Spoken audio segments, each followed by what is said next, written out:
This audio presentation of the Hindu Yogi Science of Breath by Yogi Ramacharaka is brought to you by audioenlightenment.com.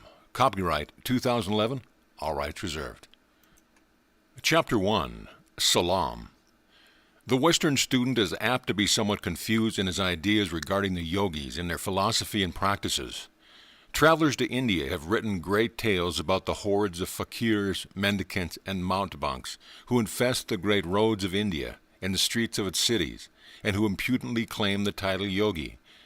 The Western student is scarcely to be blamed for thinking of the typical yogi as an emaciated, fanatical, dirty, ignorant Hindu, who either sits in a fixed posture until his body becomes ossified, or else holds his arm up in the air until it becomes stiff and withered, and forever after remains in that position, or perhaps clenches his fist and holds it tight until his fingernails grow through the palms of his hand.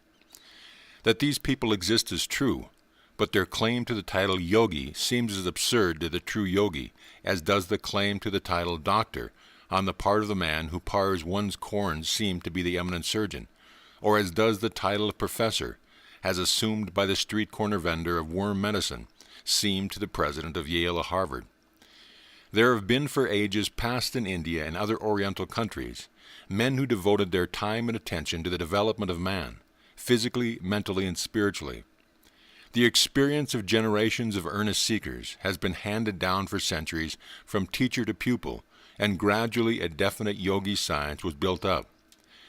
To these investigations and teachings was finally applied the term yogi, from the Sanskrit word yug, meaning to join. From the same source comes the English word yoke, with a similar meaning. Its use in connection with these teachings is difficult to trace. Different authorities using different explanations, but probably the most ingenious is that which holds that it is intended as a Hindu equivalent for the idea conveyed by the English phrase getting into harness or yoking up, as the yogi undoubtedly gets into harness in his work of controlling the body and mind by the will. Yoga is divided into several branches, ranging from which teaches the control of the body to that which teaches the attainment of the highest spiritual development. In the work we will not go into the higher phases of the subject, except when the science of breath touches upon the same. The science of breath touches yoga at many points, and although chiefly concerned with the development and control of the physical, has also its psychic side, and even enters the field of spiritual development.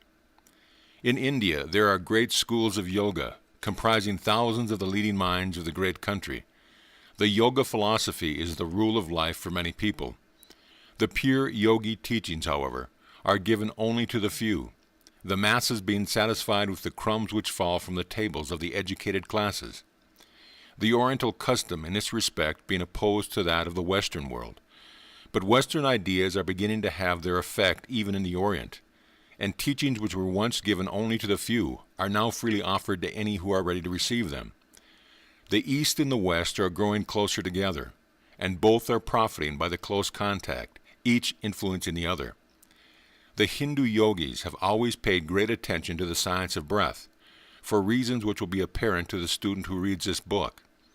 Many Western writers have touched upon this phase of the yogi teachings, but we believe that it has been reserved for the writer of this work to give to the Western student, in concise form and simple language, the underlying principles of the yogi science of breath, together with many of the favorite yogi breathing exercises and methods.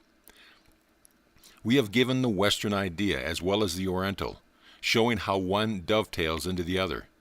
We have used the ordinary English terms almost entirely, avoiding the Sanskrit terms so confusing to the average Western reader. The first part of the book is devoted to the physical phase of the science of breath.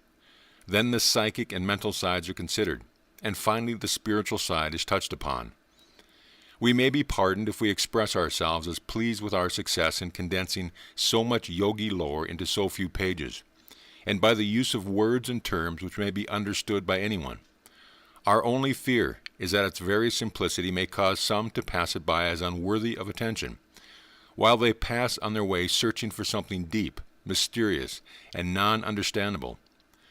However, the Western mind is eminently practical, and we know that it is only a question of a short time before it will recognize the practicality of this work. We greet our students with our most profound salam, and bid them be seated for their first lesson in the yogi science of breath.